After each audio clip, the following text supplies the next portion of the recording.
riders were wind-blown and red-faced, and the hounds barked triumphantly as they jumped around the dismounting riders in the same courtyard 2 hours later.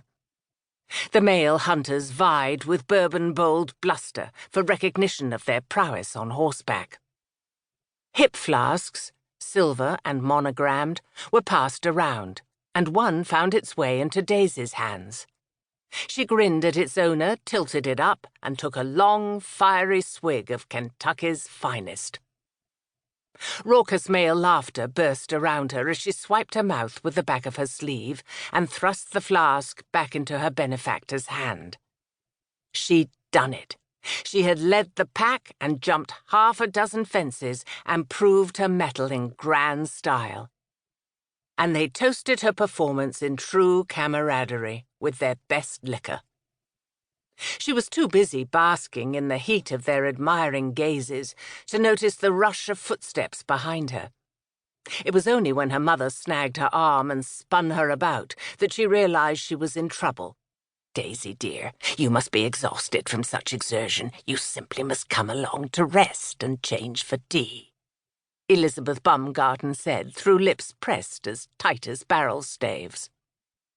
Her eyes were intense, and her grip was fierce. Daisy allowed herself to be dragged away from the rest of the hunting party, praying that her mother hadn't witnessed that impulsive gulp of bourbon. The heat of the draught lingered nicely in her throat and belly, fortification that would no doubt be necessary. She was escorted firmly through the mansion's main hall, up the grand, carved mahogany staircase, and around a gallery to one of the rooms set aside for the visiting ladies. The china-blue bedchamber was filled with wrapped dresses hung from wardrobe doors, and was piled with valises, hat-box, and small trunks. Discarded tissue, recently shed shoes, tins of perfumed powder, ribbons, and hairbrushes littered the floor and dressing tables.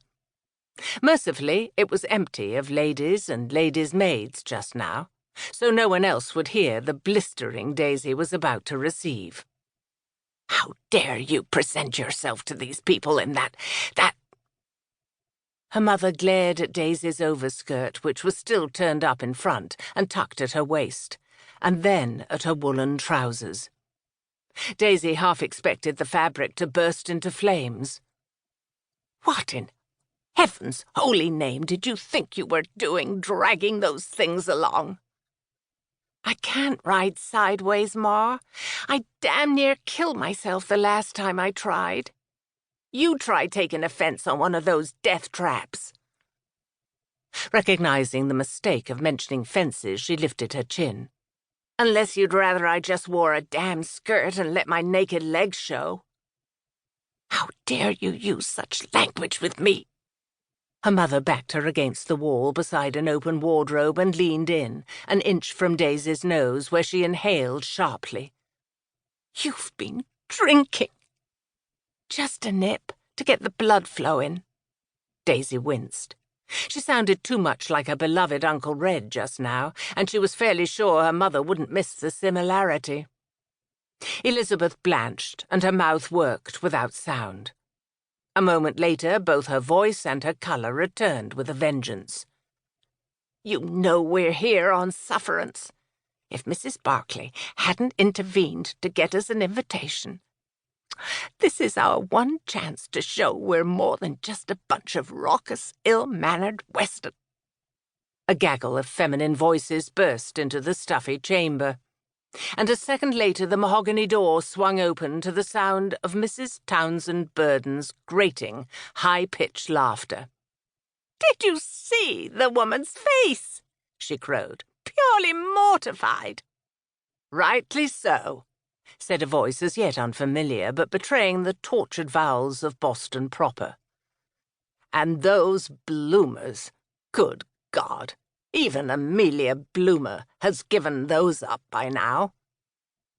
"They're not Daisy's whispered protest was cut off by her mother's hand across her mouth. The gowns hanging from the wardrobe doors hid them, but they wouldn't go unnoticed for long. Spotting the open doorway to the adjacent bathing room, Elizabeth impulsively yanked Daisy into the...